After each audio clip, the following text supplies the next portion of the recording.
दोस्तों, इंडिया में property ownership को लेकर लोगों के बीच में बहुत सारी मिथ हैं, बहुत सारी गलत मान्यताएं हैं जो हम सभी के लिए जानना बहुत ज़रूरी है।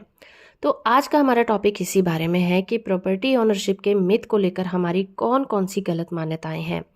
प्रॉपर्टी और उससे रिलेटेड मैटर की बहुत सी जानकारियां हमें मिलती रहती हैं जो कि बेसिकली सही नहीं होती। तो आइए समझते हैं कि वो कौन से ऐसे मिथ हैं जिन्हें हमें अपने दिमाग से निकाल देना चाहिए। अ को ऑनर इज लायबल टू पे टैक्स। इसका मतलब को ऑनर टैक्स चुकाने के लिए उत्तरदायी होता है। Under the provision of law, आप टैक्सेस का भुगतान तभी कर सकते हैं जब आपने मॉनेटरी कंट्रीब्यूशन किया हो।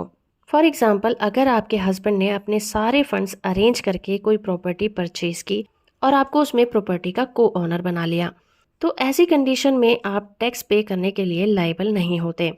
पर अगर आपने प्रॉपर्टी को परचेज करते समय किसी भी तरह से उस प्रॉपर्टी में कंट्रीब्यूशन किया है, जैसे कि कोई होम लोन वगैरह लिया हो, तो ऐसी कंडीशन में टैक्स को पे करना आपकी जिम्मेदारी बन जाती है। दूसरा मिथ है joint tenant and tenant in common means the same thing.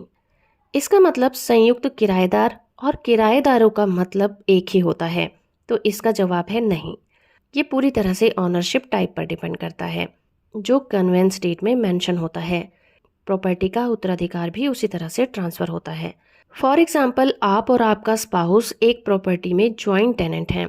ऐसी कंडीशन में एक की मृत्यु हो जाने पर प्रॉपर्टी ओनरशिप दूसरे को ट्रांसफर हो जाती है।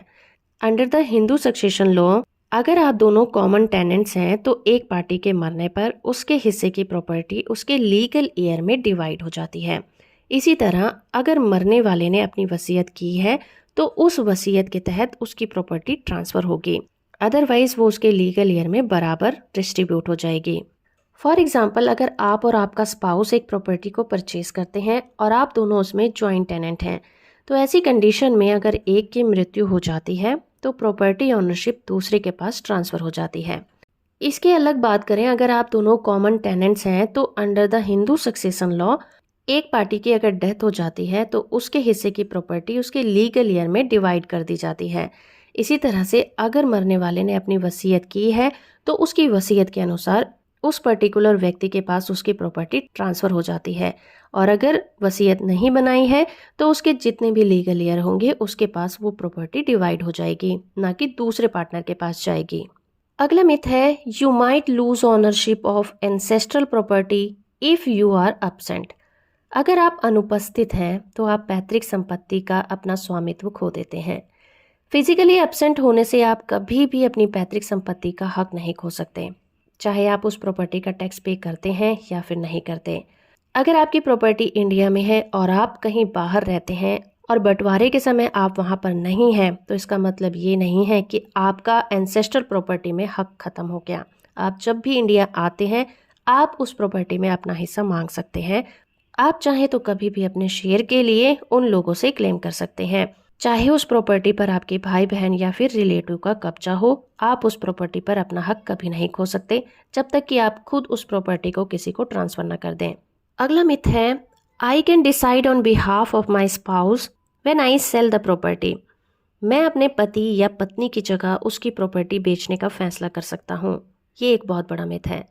जब एक व्यक्ति होम लोन एप्लीकेशन में अपने स्पाउस का नाम जोड़ता है तो वो सिर्फ क्रेडिट एलिजिबिलिटी को इंक्रीज करता है और स्पाउस को को ऑनर बनाता है। But under the provision of law, self acquired property में हाफ शेयर का ऑनर बन जाता है। इसका मतलब ये हुआ कि जब भी आप प्रॉपर्टी को बेचते हैं तो आपको अपने स्पाउस से भी अप्रूवल लेना पड़ता है। अगला मिथ है I get a share in my parents property by default. अगर कोई प्रॉपर्टी स्वार्जित है यानी कि सेल्फ एक्वायर्ड है और आपके माता पिता उस प्रॉपर्टी को किसी और को दे देते हैं, तो आपको कोई अधिकार नहीं है कि उस प्रॉपर्टी पर किसी भी तरह का क्लेम करें या दावा करें। लेकिन अगर वो पैतृक संपत्ति होती तो आप उस पर क्लेम कर सकते थे और आपका पूरी तरह से हक था कि एंसेस्ट्रल प्रॉपर्टी बाय डिफॉल्ट आपके पास आनी ही थी जितना आपका शेयर बनता था। लेकिन एक सेल्फ एक्वायर्ड प्रॉपर्टी कभी भी बाय डिफॉल्ट बच्चों के पास नहीं जाती। अगर माँ बाप चाहें उस प्रॉपर्टी को ट्रांसफर कर सकते हैं। तो होप फ्रेंड की वीडियो इन्फॉर्मेटिव लगी होगी। वीडियो इन्फॉर्मेशन अच्छी है तो आप इसे लाइक करिए, शेयर और चैनल को सब्सक्राइब करना बिल्कुल मत भूलिएगा।